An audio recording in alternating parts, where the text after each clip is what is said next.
Hare Krishna. So this is a question asked by devotees who are already engaged in the process of Krishna consciousness, obviously, because the question is, can I stop temple worship if I am sick or if I am traveling?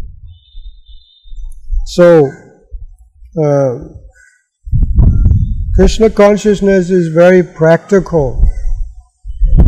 It's not meant to make our lives very difficult, very problematic. Krishna is actually, he's very reasonable. He says also in the 9th chapter of Bhagavad Gita, he says, Patram Pushpam Phalam Toyam Yome Bhaktya Prayachati Tadaham Bhakti Uparitam Ashnami Prayatatmanaha.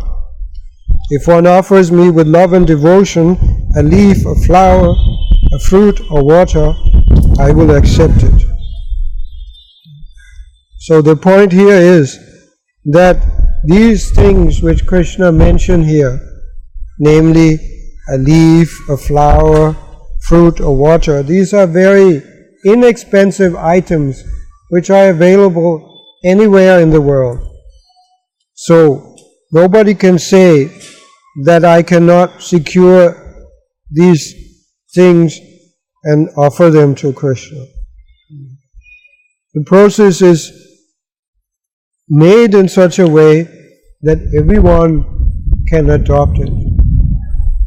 And part of that consideration is also that there's always room for adjusting according to time, place and circumstance.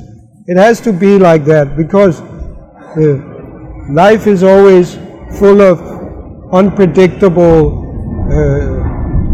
circumstances, factors. We can become sick, or we may find a need to go somewhere. So the process of deity worship has to be adjusted accordingly. The point is to do our best and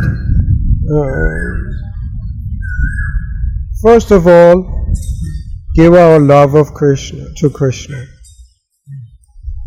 As Prabhupada says in the purport to this verse which I read, he said, the only qualification required in this connection is to be a pure devotee of the Lord. It does not matter where one is, what one is, or where one is situated. The process is so easy that even a leaf or a little water or fruit can be offered to the Supreme Lord in genuine love, and the Lord will be pleased to accept it. No one therefore can be barred from Krishna consciousness because it is so easy and universal. Who is such a fool that he does not want to be Krishna conscious? By this simple method, and thus attain the highest perfection of life of eternity, bliss and knowledge. Krishna wants only loving service and nothing more. So that's the whole point. We have to learn to love Krishna. But love is not simply a noun. It is as much a verb.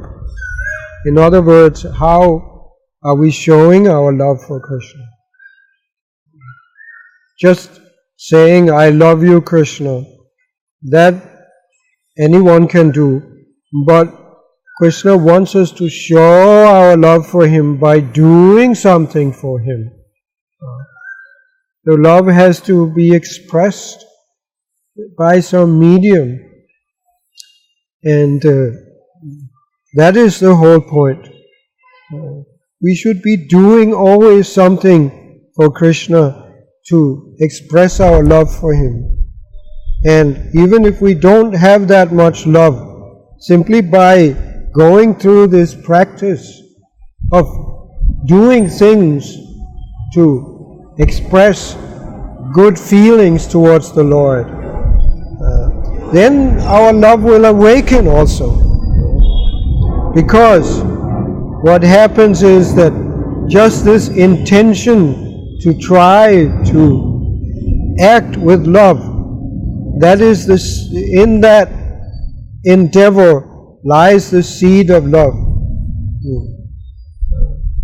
When the love may be very little, but at least we have made the decision, we have accepted that I should try to please the Lord.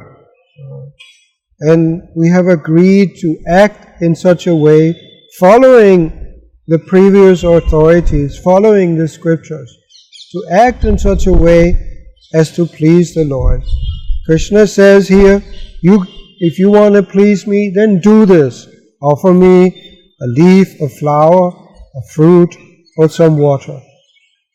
So the sincere devotee, he accepts Krishna's desire as he has expressed it, and he follows Krishna's instruction out of a desire to please the Lord. And when he acts in such a way, what happens is that Krishna reciprocates. And Krishna understands our situation. He doesn't want us to do the impossible. He just wants us to do our best. And if for some reason, if we are sick or if we are traveling and we cannot do as much or fully perform the routine activities, Krishna understands and he accepts whatever we can do. We should not use it as an excuse to be lax, to compromise. We should always try to do our best. But we should not think also that devotional service means that we have to do the impossible. It is not like that. Krishna is very reasonable. He only wants our love. And that is what we should always think about, remember. Hare Krishna.